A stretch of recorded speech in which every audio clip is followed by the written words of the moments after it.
Hello and welcome to Best for Women Live. I'm your host, Brooke Gordon, and joining me today is Jill Knowles. And we're really excited to have Jill on the show today because we're talking about a couple of topics that are super important to both of us. Women in wealth being one of them, financial feminism being another, and money and mindfulness. These are all topics that are really important. Jill, if you're listening, I want to double check that you are in the account you want to be in to join. Right now, I see you in your personal account. So let me know if that's correct and I'll send an invite. For those of you who are here, really happy to have you join us on the Best for Women Live show. Each week we join with women, we listen for their expertise, and specifically, happy Monday, hello, welcome back Dana. And specifically we talk about topics of leadership and of business development and also of stress management because these things are really important. I'm just going to send her a quick note.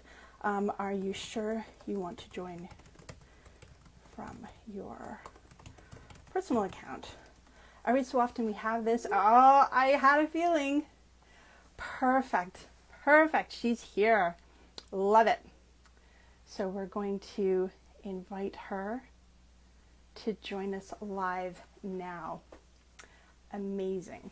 Let's see if Instagram can do its thing and have her come and be on. So important because I know Jill's going to dig into a bit of the statistics, but there is a huge transfer of wealth happening, and it's going to reach a point where the number of women will exceed the number of men in finance. Oh, there she is. Hello and welcome. Hi, Brooke.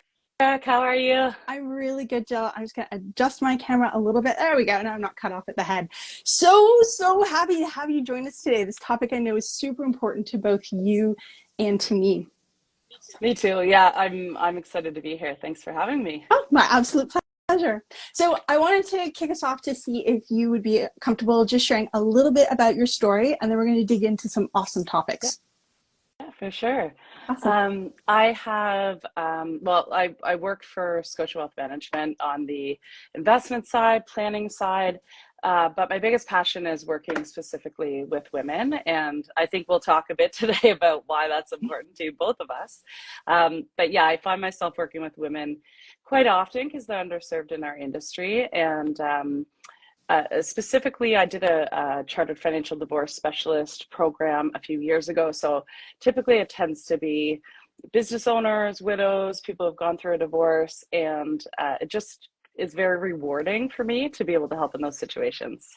Amazing. Now, you and I have talked before many a time, my friend.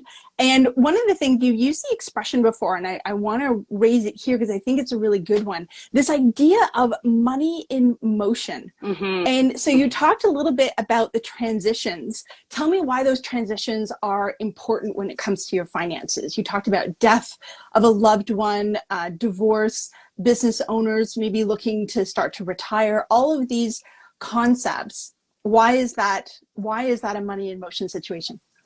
Yeah, and money in motion is just anytime there's this decision to be made. And I always joked and say, money and finance, money and life go hand in hand, right? Like you're never making a financial decision without looking at how it affects your family or how it affects your life. And so you're always sort of making these decisions together.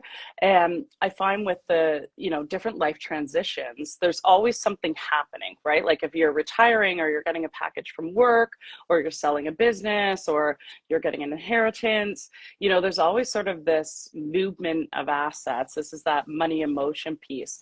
But it's usually at a time where you're dealing with something emotionally too, right? Like if you just lost your job or you just lost a family member, someone's passed away, that's an emotional time. And you're also trying to make really important decisions. So I think having someone that can sort of help, be that sounding board for you, help walk you through some of these decisions, help, deal with your emotions that go with these decisions and in the safe space to also be vulnerable.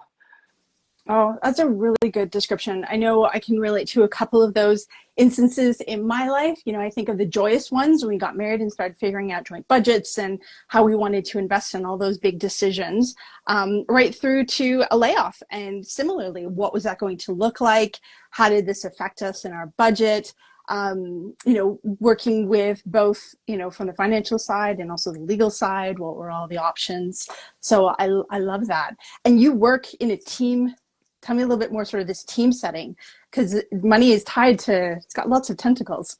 Yeah, absolutely. So we have 12 people on our direct team. We're a pretty big team, but we also have this team of specialists. So, they help our team, but they, help a few other teams as well. But we've got specialists that are on the tax side, on the insurance side, on the will and estate side. And so I wear many hats, and I feel like I do a good job kind of knowing the general information about all different areas of finances. But quite often I will pull in a specialist, especially if the situation's complex. And so I love having those resources available to me.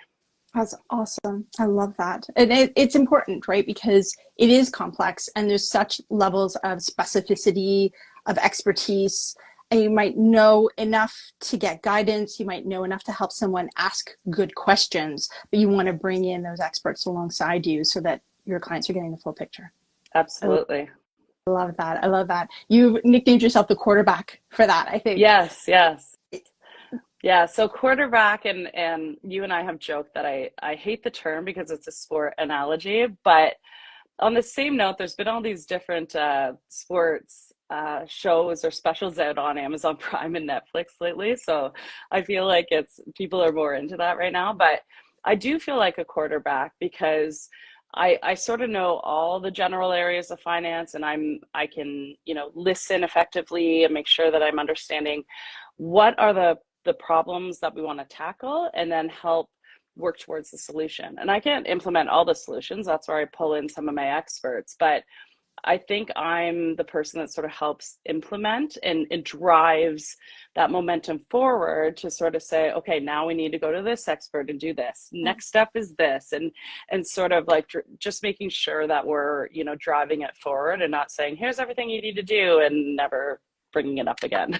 No, I love that. Okay, so let's transition to women, because we just talked about the sports analogy, and there are those there are women in sport, and it's growing and it's amazing, but not all of us were into football. I have very specific views on football. I'm not going to share them here publicly, but we can joke about it later. But one of the things that comes with that is this concept of finance, banking being more of a men's industry, the idea that a lot of the analogies that work so well to describe a role, or they're sports, they're more of a male dominated sport, right? It's hockey, it's the captain of the team, it's the quarterback of the football team. It's not something that everyone relates to or understands. Yeah, it's, I'm sure there's lots of more women now watching football with the whole Taylor Swift thing, myself included. But I think it's not just, I think if we look towards maybe our boomer parents who in that era was more, men took the leadership role, I would say, typically with finances. And also during that area, more men, went to post-secondary, took things like finance and post-secondary. So in the industry as a whole, there's more male advisors than there are female advisors. That's changing. That's great. And I'm so happy to be part of that. I do find when I have some women clients, they'll say, I'm happy to have you as a female advisor because I feel comfortable with you. There's this level of intimidation that is not there. And I mean, rightly or wrongly, it's just that is the feeling sometimes. And I think most of the financial institutions these days, and you've seen it on your side too, are doing a better job at saying, as advisors, we need to make sure that we are being very inclusive to the whole population of how we listen, of how we talk, of how we recommend, of finding out what's important. So there's a lot more of that going on now, but I do feel like that's the biggest piece, is making sure we're really connecting with each individual. And as a woman, possibly having been underserved in this industry, which I've seen, more women, especially in our generation, are tending to, whether they're single by choice or single by, death or divorce, or just they tend to be the leaders of the finances in their household, are looking for more advice, and not just advice, but also education, like really wanting to understand, what they're doing, why they're doing it, what the impact will be. And that's the fun part for me, is getting to do that and doing that over someone's lifetime. So it's like I see this over a 10-year period and I get to see everything play out. That's amazing. And I love that you raised the impact piece, because I think that's one of the things that people really, being in sort of the banking field as well, my struggle is that we keep hearing women are less risk adverse.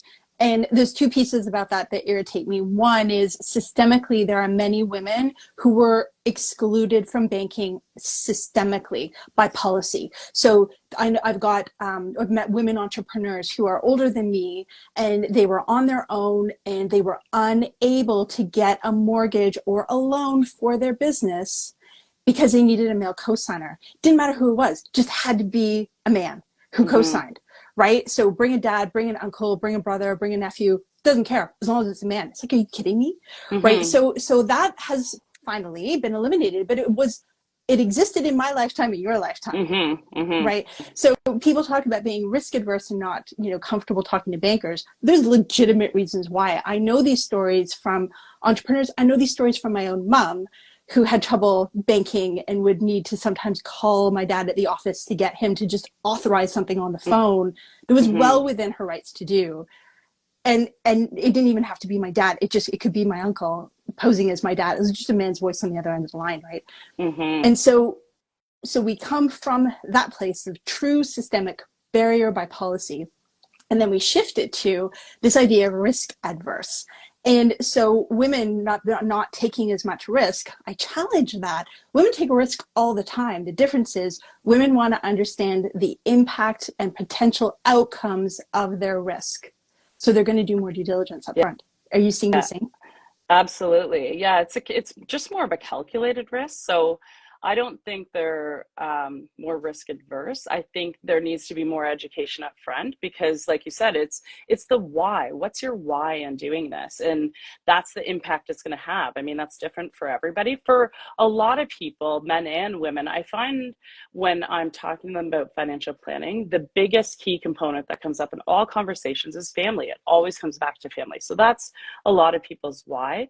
But when you get into some of the more specifics around it, maybe it's a business owner or something like that, there's details around that of what their why is, right? Like, I'm trying to grow to, by 20%, or, I want to make a charitable impact. And so I want to have this much so I can, donate this down the road. And you start to get into all the different reasons of why. But if we as advisors in this industry cannot articulate to someone how that's going to play out, how they're going to see that impact happen in their lifetime, then there's not that reason there for people to actually take the risk. So I think once they understand it and can see it, then it's a calculated risk. Oh, yes, yes, yes, and yes. And I also so often hear, you gave the example of the women business owner, and not only do they often see their staff like family, but they think about their staff's family and the implication, right? Whether it's a layoff, a raise, a change in schedule, whatever the operation is, like the task at hand, they're thinking about what are the consequences beyond this one person.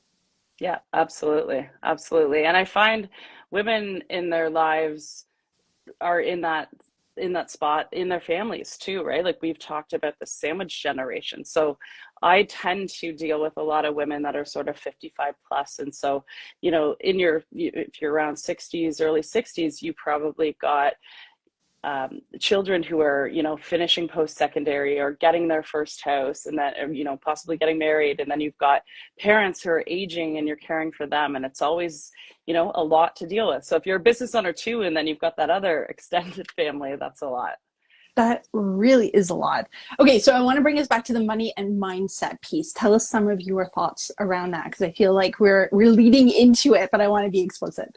Yeah, I think I know growing up, I never really thought that much about money. I always knew I wanted it because I wanted new shoes, or there was always some product or material thing that I wanted. But my mom was always very frugal, and she was a single mom growing up, and so she had to be frugal. And so there was always this saving component kind of drilled into me from a young age.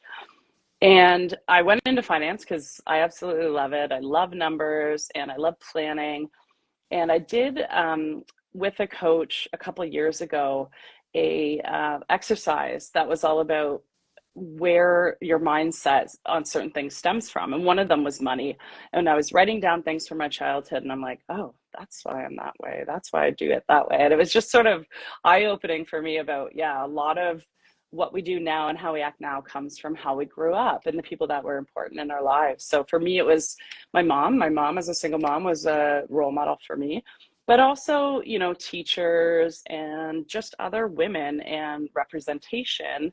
In school, there wasn't much of, in terms of business classes or things like that. And so, being able to go to post-secondary and do finance was like amazing for me. I loved it. We didn't have much of that before. So all those things really impacted me. And what I find now when I'm talking to people is we'll have these conversations around money, and they might feel a particular way. And when I start digging a little bit more, you'll find out why they feel that particular way. And it could be, they dealt with a situation with their parents where they're like, I never want to go through that myself, so I'm making sure I stay away from that. Or, this person did a really good job and really motivated me, and I'm trying to do the same thing. So it's these people that kind of played a key role in your life, especially in your formative years, that will stick with you into adulthood. And it's subconscious, Mm-hmm. right? Mm-hmm. And I love the two examples you've given, because I've witnessed and experienced both the I shall never, Mm-hmm. and then the, ooh, I like that. Right. Right. And you don't really think about it. My very first loan was from my grandma. And I wanted this particular outfit. It would be hideous now, but it was adorable at the time. It had matching footless tights with and a dress with a little ruffle on the bottom. It was a t-shirt sleeveless dress, or a short sleeve t-shirt dress, white with black polka dots. Oh, amazing. Isn't that awesome? I was 14, with the bangs, the whole thing. And it was just so awesome. And we were in the US. Well, I didn't have US money. I didn't have a credit card. And so my Nana bought me this outfit on the condition that I paid her back. She had repayment terms. There was a fee. There was, all of the structure around it. And so off I went to go and book my calendar with babysitting. And so, the things that she wasn't talking about, but I realized is, it was a time-bound activity, that there was an obligation, right, with borrowing Mm-hmm. money. There was you better love this, right, because now you're going to work for it. And then there was I had to, at the time, it was time for money. So I had to figure out how I was going to go and make sure that I was making enough babysitting, like all these small lessons that fit you in with entrepreneurship, that fit you in with, all these different aspects of life. I had no idea. And so why was my grandmother able to do this? Because she stepped in as a teller during the war when the men were gone and the women were allowed to work. Mm-hmm. Yeah, that's an amazing story. Right? And they came back. And that's how she learned it. That's how she learned it. Firsthand, yeah. And then the men came back and she was let go because they had to give the men back their jobs. Mm-hmm. And so she now had a taste for business. And so to your point, she went off to school and she became a business teacher.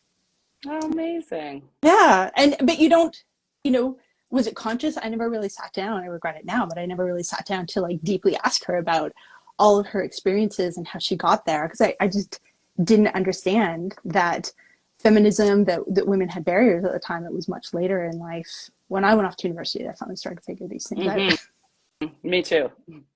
Yeah.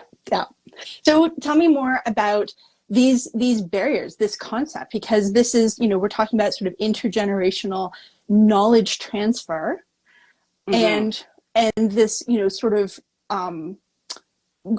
I don't know what the right word is, I guess, generational shift of women wanting to know more, wanting to understand consequences.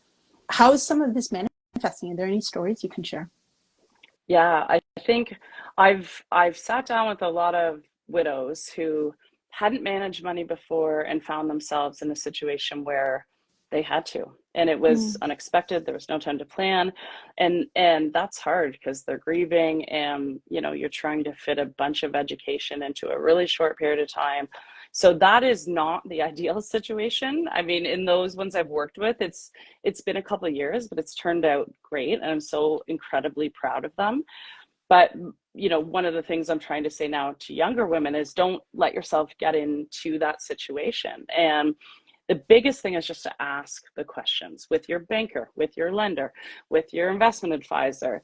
Anything to do with finance, ask the questions why. And sometimes we always feel a little bit like, oh, we only have this amount of time for a meeting, we need to rush through this. No, you need to understand that's very important, and you ask all the questions that you need to ask so that you do understand, okay, how does this work logistically, and then what that impact will be. And I think, doing some financial planning around that will help map that out for you and help you see it, help you be more part of it so you can feel it. Sort of like when you're tracking anything. I always say, like, make it a budget item. Like if you're doing a budget or if you're tracking your weight or whatever it is you're tracking, you always get a little bit more sort of a success from it when you're tracking it daily or weekly or you're on top of it. And that's the same with financial planning. And so as your life changes, you're sort of implementing these changes and your budget changes, and but you're making that calendar time to focus on it. And so many people just let things go until there's a problem, and then you deal with the problem. But I think working it into your schedule, making sure you ask the questions, and just do a lot of reading. I mean, there's tons out there. There's lots of books specifically for women. There's lots of websites, lots of info. Just read as much as you can and ask the questions. Okay, I want to pick those because there's actually 4 things that I think I heard you say. So Yeah. one of them is ask. Yeah. Ask and ask and ask and ask. And I heard a beautiful quote from I think it's Charlie McKay, the horse, the boy, the mole, and the fox. Some of you might have seen that cartoon, and a colleague shared it with me. It said, when you ask for help, you are not giving up. It's the opposite. You are determined to succeed. Right? Love that. Isn't that lovely? And I might not have gotten the wording quite right, but it was along those lines. And or refusing to give up. You're refusing to give up by asking for help. And I think that's part of it. Is there's this this vulnerability to say, I don't know what you're talking about. I don't know what that is. I don't understand how this is. I don't understand what that means for me. So asking a lot of questions and being bold. And if you're finding someone, and I'm going to maybe, I don't want to speak for you, but if you're finding someone who's resisting answering your questions, that might not be the right person to work with. Mm-hmm. Right? Mm-hmm. That can be a red flag. Absolutely. Yeah. And then the second thing I heard is make time for this. Make time to actually go through, know your budget, know what's available to you, know what your future plan is, and how your, if you have investment or whatever that looks like, make sure that you are tying those things together, that you're creating time, whether it's over a cup of tea, a hot cup of tea, just some time for yourself to go through and reacquaint yourself with all of your portfolio regularly. What does regularly look like? What do you recommend? I would say quarterly for sure at a minimum. Yep. I tend to do it monthly. Budgets, maybe, most people do it once a year or twice a year, but yeah, I would say quarterly is probably a good rule of thumb. That's a good one. I do the same. So quarterly investment, monthly to just sort of take a look at. Usually credit card comes in once a month, so it's a good time to just touch base and reconcile everything. And then the last piece for me, because I have different sort of budgets that come out of different pockets of money, so sort of for me it's a bit of a reconciliation. But then that last piece is the sort of weekly. I still actually do check in on my bank account just to make sure that nothing isn't quite as unexpected. whatever that means, right? Yeah. The third thing that I heard you say is to actually have not just a budget, but a bit of a tracking system. And you sort of gave examples that, we've all heard the expression, what gets measured gets done. But I think there's another element to that, which is where you put your focus is where you... Right. Absolutely. Yeah. And so in having that initial baseline is important. I mean, for me, That's a financial plan. And so with my clients, we're revisiting that. I've seen a lot of people do financial plans and put it in a drawer and pull it out 10 years later. That's doing nothing. So I think you have to work your financial plan like you have to work any plan or goal. And so, that revisiting that at least once or twice a year to say, are we on track? And if we're not, what do we do? And if we are, great, what's the next thing we're working on? And just, yeah, keep tension on that measurement. Oh, I love that.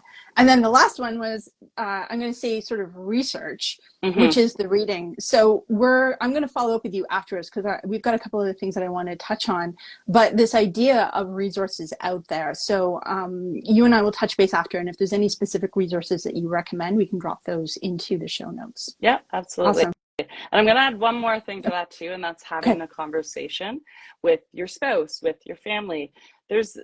I don't know so much in sort of our generation, but I do know with a lot of people, money tends to be a taboo conversation subject. And I don't think it needs to be. I think there's a lot of idea sharing that can go on between friends and just experts that are out there. And I think just having the conversation, making it a non-taboo subject is important. Oh, I love that. And I am quite open and very transparent about things like that. And I've actually had a couple of friends who sort of pulled me aside and can I ask you a couple questions? Yeah. You can ask me whatever you want. Yeah, me too.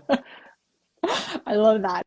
Okay, you had a couple of the things you wanted to share around, we talked a bit about sort of how money and plays a role and how you've accumulated your mindset around money over your lifetime. But on a go forward basis, what are some of the things, we've sort of given some real tangible actions of how women can really take charge of their finances and feel connected with their own, I'm going to say their own destiny, because oftentimes money plays a role in our sense of agency and freedom to make choice.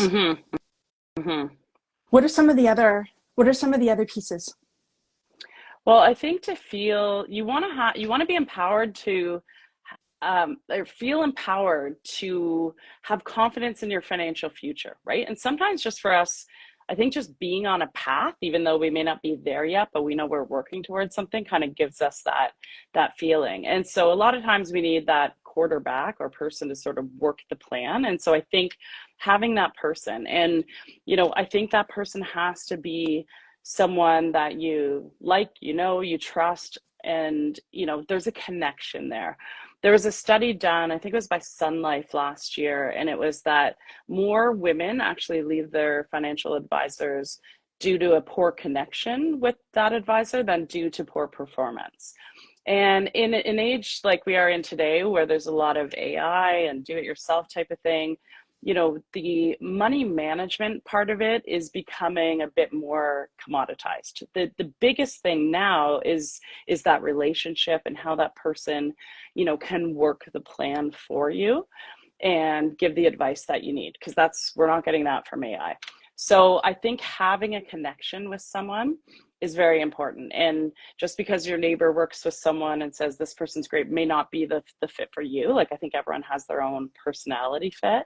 So having that person that's a sounding board you can talk through scenarios with, and they can give you advice, and then you can actually start to implement some of those plans. I think having that person is important.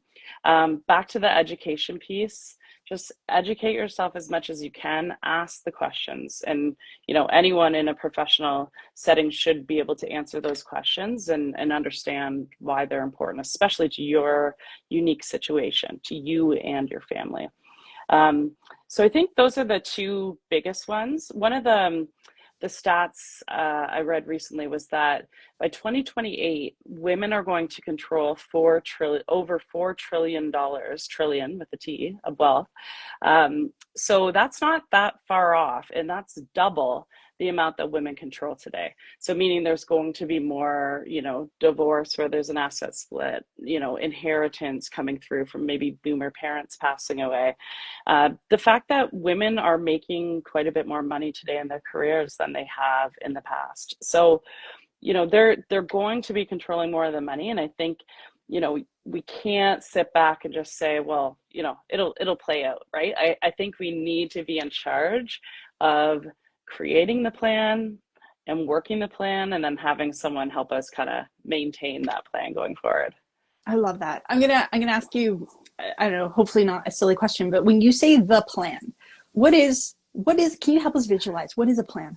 Yeah, that's a good question. I probably talk about planning so much that I forgot to actually explain what it is, because I talk about planning literally 5 times a day.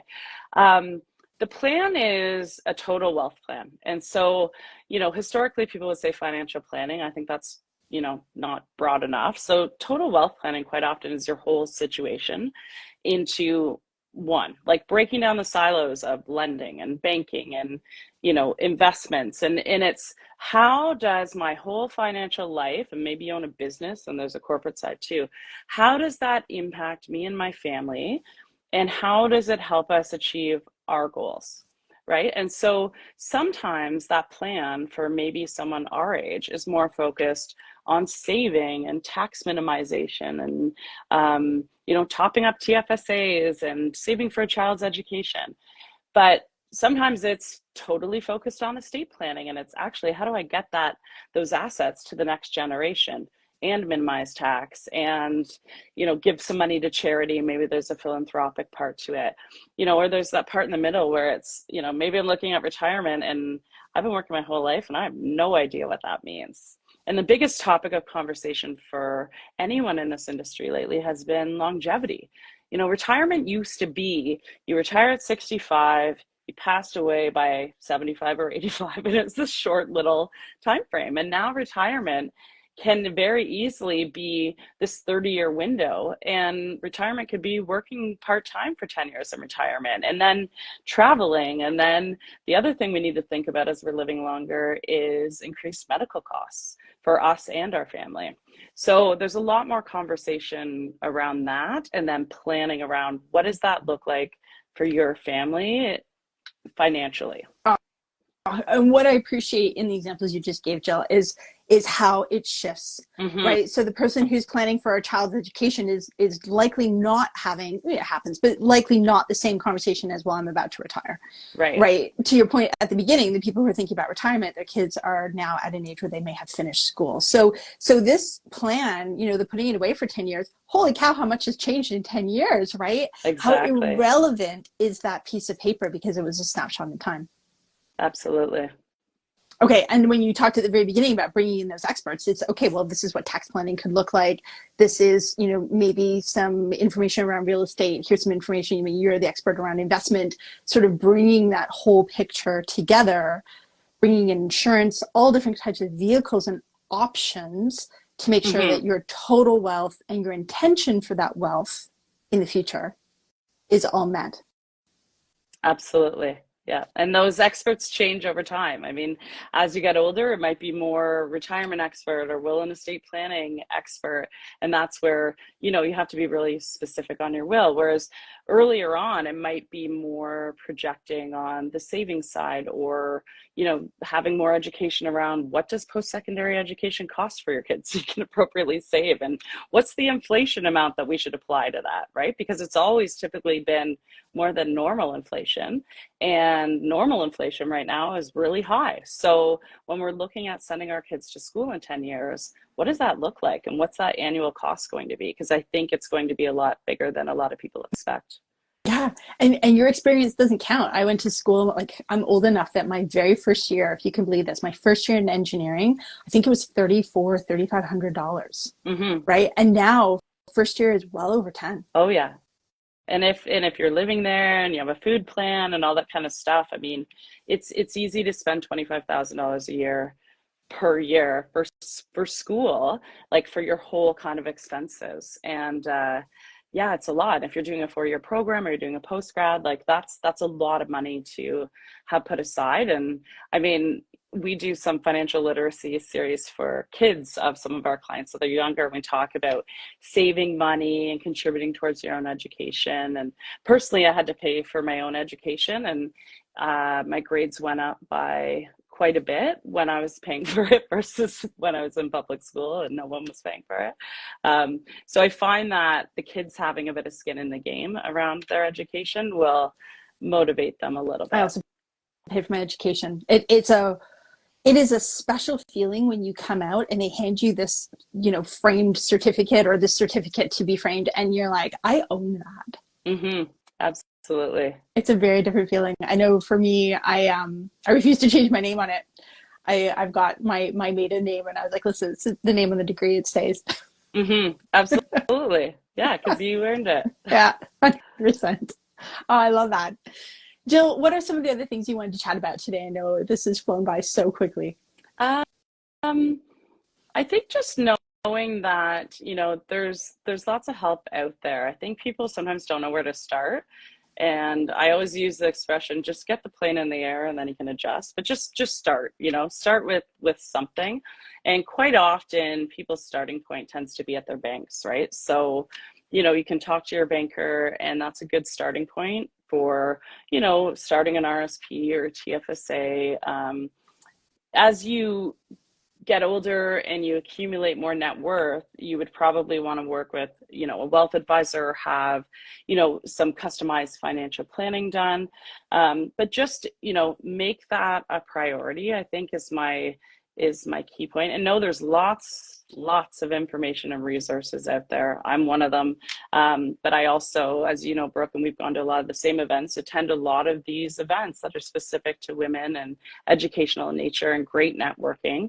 And then you start to sort of surround yourself with those people, and you start to become like the people your 5 closest friends, right? The people you surround yourself with. And yeah. Oh, excellent advice. Excellent advice. For those of you who are finding that education piece, I will say one thing, and I love that you describe, financial literacy to young kids, because yes, it is literally literacy. They are becoming more competent in that way. Mm-hmm. As we get older, the one thing I want to just maybe touch a note on, because you've talked about business and corporate finance, and you've talked a little bit about the personal life and how those things blend. And business and personal finance, investing, these are all, they have their own language, Mm-hmm. each one of them completely different language. So Mm-hmm. for those of you who feel, in that moment, or you see things that saying is financial literacy, and you're like, I know about finances, just remember that there's different types of acumen, and financial acumen depending on the topic. It is an area that I'll say the men have spent a lot of time between accounting and investing and all banking and all of the different things. It is complicated and complex. Absolutely.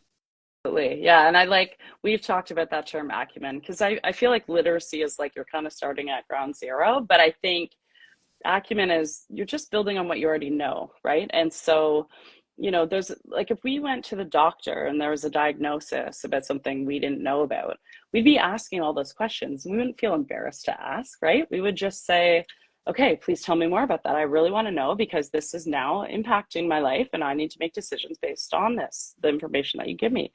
For some reason, I don't know why we don't do that with accountants and lawyers and financial professionals. I don't know what it is, if it's just the industry or how we grew up, but yeah, we need to do that a bit more. I myself have been guilty of, not speaking up in a room, because I was a little bit nervous about just being that voice at the table. But I think it's important that we all sort of speak up and ask the questions. And I would say there are no stupid questions. If you don't know, then you need to know. And that's it. That's the end of it. We'll talk about it, and we will get to where we need to get to. I love that. I love that. Jill, thank you so much for your time today. Thank you for coming to share your expertise, for giving so much good context and practical advice. We really appreciate it a lot.